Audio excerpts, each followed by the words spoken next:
Well, hello. If you want to learn a lot about composting, quick and easy, I would recommend this book, Let It Rot. It is a great book. I know a lot about composting, but I'm still learning, and it has great other resources and terms that I have not known, and I have learned things when it comes to composting. When I read this book, it's talking directly to me, so you know that's a good book. But I just got the book, and I am already 7 chapters in. And like I said, it's a great book. And the thing I like about on the back is how it says, local governments should make everybody who still puts leaves or grass out on the curb read this and follow the simple advice.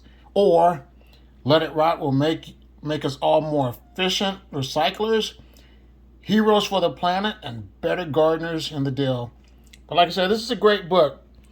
Check it out. You won't be disappointed. And here's another book that I highly recommend if you're interested in starting a worm farm.